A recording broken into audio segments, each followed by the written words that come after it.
എല്ലാവർക്കും നമസ്കാരം. നമ്മൾ തപ്പിയിറങ്ങിയ പിണറായി സർക്കാരിന്റെ സെക്കൻഡ് ഇന്നിംഗ്സ്. രണ്ടാം തവണയും ഭരണം കിട്ടിയ ആവശ്യത്തിൽ ചന്ദ്രനിലേക്ക് റോക്കറ്റ് വിടുമെന്ന് കരുതിയപ്പോൾ അപ്രതീക്ഷിതമായ ഒരു ടെസ്റ്റ്. ആകാശത്ത് നോക്കിയാൽ AI ക്യാമറ, റോഡിൽ നോക്കിയാൽ 1 കോടിയുടെ ജനകീയ ബസ്. ജനങ്ങൾ പിഴയടച്ച് വശം കിട്ടിയപ്പോൾ ഞങ്ങൾ കുറച്ച് നാട് കാണാൻ പോവുക എന്ന് പറഞ്ഞ് മന്ത്രിമാർ ബസ്സിൽ കയറി.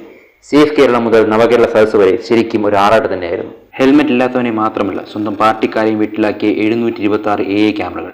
അപകടം കുറയ്ക്കുവാൻ വേണ്ടിയാണെന്ന് പറഞ്ഞെങ്കിലും 100 കോടിയിലധികം അഴിമതി ആരോപണങ്ങൾ വന്നതോടെ സീൻ മാറി.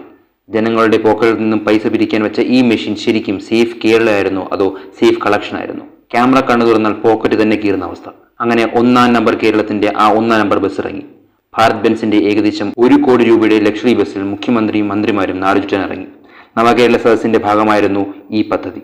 ജനങ്ങളുടെ പരാതി കേൾക്കുവാനെന്ന വ്യാജേന റോഡിലിറങ്ങിയ അവർ കണ്ടത് കരിങ്കൊടികളും പ്രതിഷേധങ്ങളും പോലീസ് രക്ഷാപ്രവർത്തനങ്ങളും ചിലയിടങ്ങളിൽ അടിയും ഇടിയും പിടിവലിയുമായിരുന്നു. ജനങ്ങൾക്ക് പേ അടയ്ക്കാൻ പറഞ്ഞ സർക്കാർ സ്വന്തം യാത്രയ്ക്ക് 1 കോടിയുടെ ബസ് പുറത്തിറക്കിയ മന്ത്രി AK ബാലൻ പറഞ്ഞത് ഈ ബസ് മ്യൂസിയത്തിൽ വെച്ചാൽ ലക്ഷക്കണക്കിന് ആളുകൾ വരും, പണം സമ്പാദിക്കുമെന്നാണ്.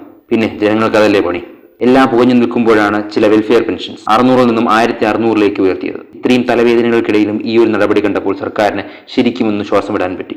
ഒരു ചെറിയ ആശ്വാസം. പക്ഷേ സെക്കൻഡ് ഇന്നിംഗ്സിലെ ഏറ്റവും വലിയ ടെസ്റ്റ് വരുന്നത് മാസപ്പടി വിവാദത്തിലൂടെയായിരുന്നു. മുഖ്യമന്ത്രിയുടെ മകൾ വീണ വിജയന്റെ എക്സാലോജിക് സൊല്യൂഷൻസിന് CMRL നിന്നും മാസപ്പടിയായി കോടിക്കണക്കിന് രൂപ കിട്ടിയെന്ന ആരോപണം. വിജിലൻസ്, ED, SFIO എല്ലാം ഒന്നിച്ചുവെത്തി. കുടുംബ ബിസിനസ് എന്ന് വിമർശകർ വിളിച്ചപ്പോൾ സർക്കാർ രാഷ്ട്രീയ വേട്ടയാടൽ എന്ന് മറുപടി പറഞ്ഞു.